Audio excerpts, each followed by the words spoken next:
문제달인 신의 손님입니다. 공무원 한국사 핵심이론 강의 시작하겠습니다. 원간섭기 고려의 변화 및 멸망 과정이요. 원간섭기에 들어서 고려는 큰 변화를 맞이하게 되는데요. 일단 원은 왜를 원정하기 위해서 정동행성이라는 기구를 설치해요. 그리고 두 차례에 걸쳐서 시도를 직접 했지만 두 번 다 태풍으로 인해서 실패하게 돼요. 일본인들은 이때 자국을 보호해준 바람을 신풍, 즉 가미카제라고 부르고 있지만 그건 어디까지나 이 시기에 늘 불어오는 태풍이었을 뿐이에요. 고려의 영토 상실도 심각한 상태였는데요. 원은 쌍성 총관부를 설치해서 천령 이북의 땅을 관할하게 되고 공민왕 때 유인우와 이자춘을 시켜서 무력으로 탈환하게 돼요.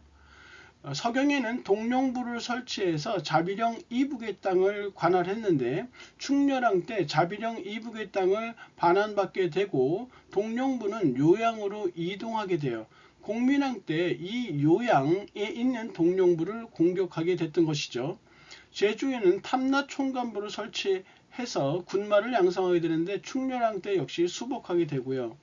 왕실 용어도 격화되어지는데 조나 종은 왕으로, 그리고 왕의 시호 앞에 충자를 이렇게 붙이게 되네요. 짐은 고, 패하는 전하, 태자는 세자로 각각 격화되어지네요.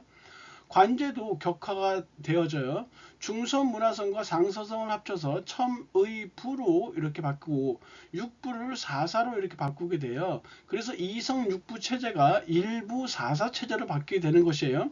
도병마사는 도평의사사, 도당으로 이렇게 개편되어지고 중추어는 밀직사로 바뀌게 되네요. 원의 내정 간섭이 점점 심해지죠. 원나라는 고려를 부마국으로 삼았어요. 원래 실제로는 원종이 고려 원종이 자신의 아들인 충렬왕의 청혼을 요청하면서 혼인을 요청하면서 부마국으로 된 것이지만 여하튼 고려 왕조는 원의 부마국으로 전락하게 됐고요. 원의 공주를 따라온 시녀를 검령구라고 하는데 원래 몽골어로는 게링구예요. 이 게링구를 한자어로 표현하면 검령구가 돼요. 이 충렬왕 때 특히 이 검령구들이 정치에 참여함으로 인해서 그 폐해가 아주 극심했었고요. 그 이후에도 검령구가 있었지만 충렬왕 때만큼 심하지는 않았어요. 다루가치라고 해서 감찰관을 파견했고요. 고려 내정을 간섭했네요. 만호부는 고려의 군사권을 장악했고요. 순마소는 치안을 간섭하게 되는데 개경의 그 야간 경비를 명목으로 반원 인물 색출에 나섰어요. 정동행성은 일본 원정을 위해 설치된 기구였지만 일본 원정이 실패했음에도 불구하고 계속 남아서 내정을 간섭하는 기구로 변질되어지고요.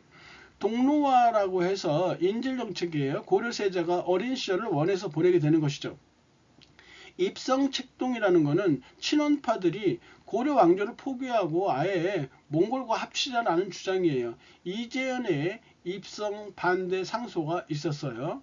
원의 수탈 정책은 이 결혼도감을 설치해서 고려 처녀를 공녀로 징발해 가요. 이로 인해서 고려에 조혼 풍습이 생기게 됐던 것이에요. 일찍 결혼시키는 거예요. 응방을 통해서 매를 징발해 갔고요. 금은 자기 호피 인삼 등을 수탈해 갔어요.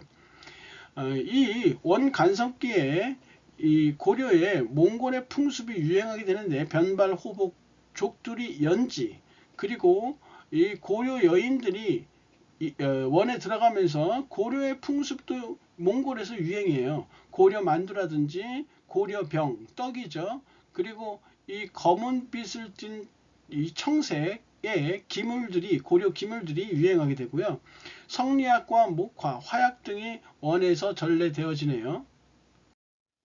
고려의 멸망 과정, 우왕 때요.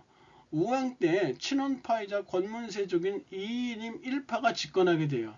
이 이이님 일파를 최영과 이성계가 숙청하게 됐던 것이죠. 왜구가 이 우왕 때에 굉장히 많이 침입을 해왔는데요. 최영은 홍산에서 왜군을 크게 격파해요. 오늘날의 부여예요. 최무선은 화통도감 설치를 건의하게 되고요. 화포를 제작해서 진포항에 정박해 있던 외선 500여 척을 격파해요. 그들이 이 최무선과 나세 심덕부가 이끌고 간 고려 이 병선이 100척이었음에도 불구하고 화포를 사용해서 세계 최초로 화포를 사용한 공격이었고요. 이 화포 사용한 이 해전은요, 서양의 레판토 해전보다도 무려 191년이나 빠른 세계 최초의 화포를 장착한 해전이었어요. 이 진포 대첩에서 크게 패한 외놈들이 육지로 올라와서 각종 노략질을 하고 다니는데, 이성계가 오늘날의 남원이죠, 황산에서 크게 격파해요. 이때 일본의 외장수 아기발도 또는 아지발도라고 하죠, 사살하게 되네요. 3년 후에는 정지가 관음포, 남해 대첩이라고도 해요. 이 관음포 대첩인데 오늘날의 여수죠. 여수에서 외선들을 120척을 격파하게 돼요. 그가 이끌고 간 병선이 47척이었는데 역시 대단한 전투였고요. 이 정지가 이 관음포 대첩을 이룰 때 움직이는 외선을 정확히 화포로 적중시킨 인물이 역시 최무선이에요. 정지가 굉장히 감탄을 했다고 하죠. 이제 막 국력이 흥성해진 명이 천령이 설치를 요구하게 되고요. 최영은 이에 분격해서 요동 정보를 주장하게 돼요. 하지만 이성계가 사불가론을 내세우면서 반대를 하게 되죠. 뭐 작은 나라가 큰 나라를 치는 것은 아니 되는 일이다. 또 전염병이 도는 이 시점에 군사를 동원하는 건 말도 안 된다. 이런 등등의 이유를, 4가지 이유를 들어서 반대하게 되고요. 하지만 우왕과 최영은 이성계와 조민수로 하여금 이 요동을 정벌하게 명령을 내리고요. 이성계와 조민수가 1388년에 위화도에서 회군을 하면서 돌아오게 되죠. 우왕과 최영에게는 남은 병사가 없었어요. 그래서 최영을 제거하게 되고 우왕을 폐위시키고 창왕을 즉위시키게 됐던 것이에요. 창왕 때는 박위에 스시마섬 정벌이 있었어요. 그러나 이 이성계 일파는 우왕과 창왕을 이렇게 가짜라고 얘기를 해요. 즉 가짜를 패하고 진짜를 안 친다라는 의미에서 이 우왕과 창왕을 폐위시키고 고려의 마지막 왕인 공양왕을 안치게 되는 거예요. 그래서 이성계에 의해서 이렇게 창왕이 폐위가 되어지네요. 공양왕 때 마지막 고려 왕조의 임금이죠. 과전법을 실시하지만 이건 고려에서 실시했다라기보다는 실질적으로는 이성계를 이렇게 지지하고 있었던 급진 신진 4대부의 토지 개혁이에요. 즉 조선의 개혁이라는 얘기예요.